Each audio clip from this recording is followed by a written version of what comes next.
ओम नमः शिवाय। स्वागत है आपके अपने YouTube चैनल में। आज हम शिव भक्त की एक सच्ची कहानी का श्रवण करेंगे।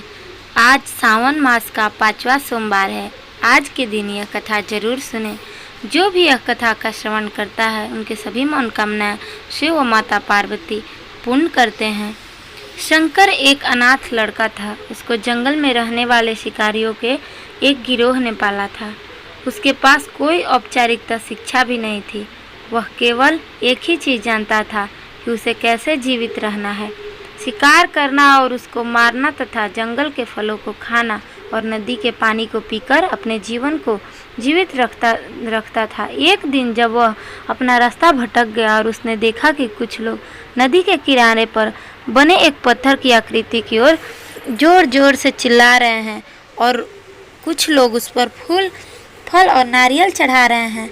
शायद उसने सोचा कि यह कोई मकान होगा जिसमें लोग रहते होंगे, पर यह एक प्राचीन मंदिर था। लेकिन शंकर ने इसे पहले कभी नहीं देखा था, पर इसके बारे में जानने की वह बहुत उत्सुक था। उसने तब तक इंतजार किया जब तक कि लगभग सभी लोग उस मंदिर से नहीं चले गए। अंत में उसने एक युवा लड़के को पत्थर की इमारत से बाहर आते देखा और उससे बात करने का फैसला किया और शंकर ने उससे अपने मन में आई कई सवाल पूछे। उसका पहला प्रश्न था, इस इमारत को क्या कहा जाता है? लोग अपने साथ क्या लाते हैं? फिर उन चीज़ों को अंदर आने वाली इमारत में छोड़ क्यों देते हैं? चीज़ों को अपने साथ लाना और उन्हें अंदर में छोड़कर वापस चले जाना। पर वह लड़का शंकर भी अज्ञानता व मासूमियत पर बहुत ही हैरान था और उसके सवालों से चकित भी था।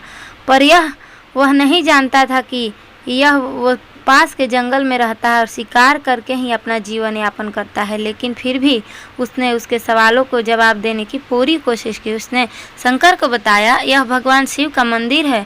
लोग यहाँ उन्हें फल फूल चढ़ाने आते हैं। वे शिव भगवान से जो चाहते हैं वह मांगते हैं और शिव उनकी सभी मनोकामनाओं को पूर्ण करते हैं। यह सुनकर शंकर तुरंत मंदिर जाना चाहता था। लड़के ने उसे अंदर का रास्ता दिखाया और शिवलिंग के बारे में बताया। शंकर की मासूमियत से लड़के से पूछा, यह शिवलिंग क्या चीज़ है और हमें क्या देता है? लड़के ने बताया, हम शिव से जो मांगते हैं वो हमें दे देते हैं। हम सब ऐसा मानते हैं। लड़के ने कहा, अब अंधेरा हो रहा है, अब मुझे घर जाना है। और वह शंकर को वहीं अकेला छोड़कर चला गया। शंकर ने झिझकते हुए मंदिर में प्रवेश किया। वह एक कोने में बैठ गया और सोचा, एक पत्थर किसी को वह कैसे चीज़ दे सकता है वे चाहते हैं। इसलिए उनसे इसका परीक्षण करने का फैसला किया और उसने तुरंत पत्थर की प्रतिमा से कहा, हे शिव, कृपया मुझे पर्याप्त शिकार करने दे ताकि मैं भूखा न रहूं। मेरे पास आपको चढ़ाने के लिए कोई फल या फूल नहीं है, लेकिन यदि आप मुझे शिकार करने देते हैं तो मैं आपके साथ साझा करूंगा। मैं वादा करता हूं कि मैं आपको धोखा नहीं दूंगा। उसने घोषणा की। अगली सुबह शंकर शिकार करने गया। उसने पूरे दिन शिकार की तलाश की, लेकिन उसे कोई शिकारी नहीं मिलता। वह भूख से तिलमिला रहा था। वह काफ़ी निराश हो गया क्योंकि उसे कोई शिकार नहीं मिला था। दोपहर हो चुकी थी। अब उसे लगा कि मंदिर में लड़के ने उससे झूठ बोला था। फिर भी उसने शिकार जारी रखा। जैसे ही शाम हुई उसने 2 खरगोश को अपने बिल में से आते देखा। शंकर ने उस खरगोश को मार डाला ताकि उसने शिव भगवान से वादा किया था कि वह अपने शिकार को साझा करेगा। वह मरे हुए खरगोश में से एक खरगोश के साथ मंदिर गया। देर हो चुकी थी और मंदिर सुनसान था। शंकर ने मंदिर में प्रवेश किया और जोर से कहा, कृपया आओ और अपना हिस्सा ले लो प्रभु, आपके लिए मैं लाया हूँ। वह वहाँ बैठ गया और अंधेरा होने तक प्रतीक्षा करने लगा, लेकिन भगवान प्रकट नहीं हुए। शंकर को भूख और नींद आने लगी और उसने खरगोश को मंदिर में छोड़ने का फैसला किया। अगली सुबह जब लोग मंदिर पहुँचे तो उन्हें शिवलिंग के सामने मरा हुआ खरगोश मिला। भक्त बहुत परेशान थे। यहाँ कौन लाया है? उसने हमारे मंदिर को पवित्र करने की हिम्मत कैसे की? उसने खरगोश को बाहर फेंक दिया। अगले दिन शंकर अपनी भूख मिटाने के लिए जंगल में शिकार करने गया, लेकिन इस बार उसकी किस्मत अच्छी नहीं थी और उसे शिकार भी नहीं मिला। उसने सोचा, आज रात को मंदिर जाना चाहिए और शिव से पूछना चाहिए कि उसको खरगोश का भोजन कैसा लगा। शंकर यह पूछने के लिए मंदिर गया। जब वह मंदिर पहुंचा तो उसे आश्चर्य का कोई ठिकाना न रहा। उस रात में मंदिर में लोगों में काफ़ी भीड़ थी। शिवरात्रि की रात थी, लेकिन अबोध शिकारी लड़के को इस बारे में कुछ भी पता नहीं था। शंकर ने चारों ओर देखा और उस युवा लड़के को देखा जिसने उसको मंदिर में अंदर शिव से प्रार्थना करने के लिए कहा था। चूँकि उसे इतने सारे लोगों के आसपास रहने की आदत नहीं थी, उसने वहीं रुकने का फैसला किया और पास के एक बेल के पेड़ पर चढ़ गया।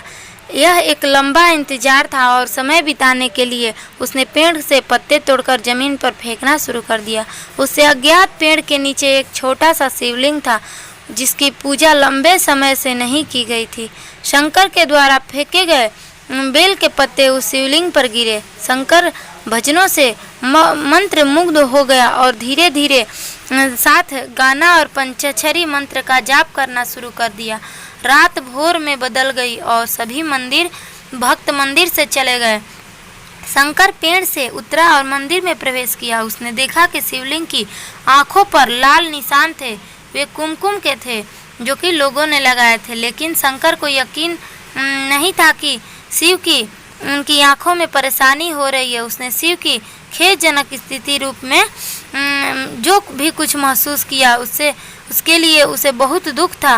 वो उनकी मदद करना चाहता था। उसने सोचा शिव यहाँ अकेले रहते हैं और बीमार होने पर उनकी देखभाल करने वाला कोई नहीं है।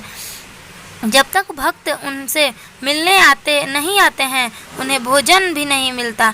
शंकर ने एक रात पहले भक्तों को शिवलिंग पर जल चढ़ाते देखा था। प्रभु को ठंड लग रही होगी, शायद वे काँप रहे होंगे। उसने सोचा आखिरकार वे केवल पत्तियों से ही ढके हुए हैं।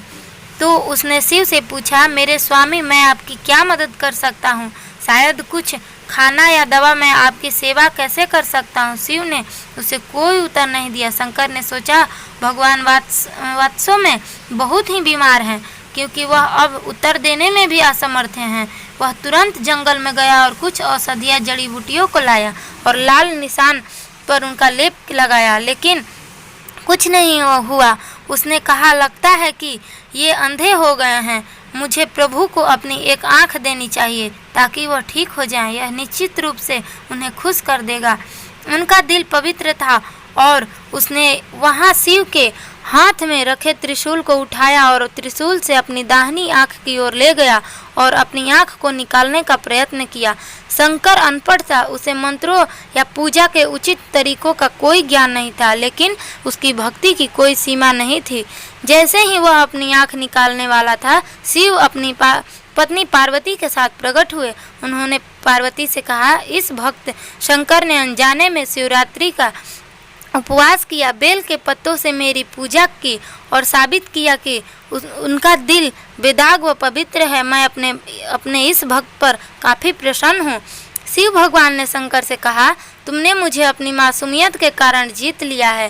प्रभु ने मुस्कुराते हुए कहा, लोग मुझसे हर समय झूठे वादे करते हैं और कुछ न कुछ मुझसे मांगते रहते हैं, पर जैसे ही मुझसे मांगी चीज़ मिल जाती है वे लोग भूल जाते हैं। दूसरी ओर तुमने मेरे साथ एक सच्चे इंसान की तरह व्यवहार किया और यह वास्तव में बहुत ही दुर्लभ है।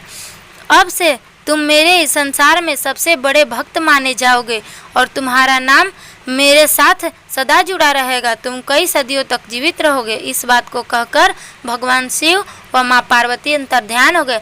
तभी से लोग शिव के साथ शंकर भी लगाने लगे। आपको यह कथा कैसी लगी है? अगर अच्छी लगी है तो हमारा वीडियो को लाइक करिएगा, शेयर करिएगा, चैनल को सब्सक्राइब करिएगा। हो सके तो कमेंट बॉक्स में अपना राय जरूर दीजिएगा। जय श्री राधे।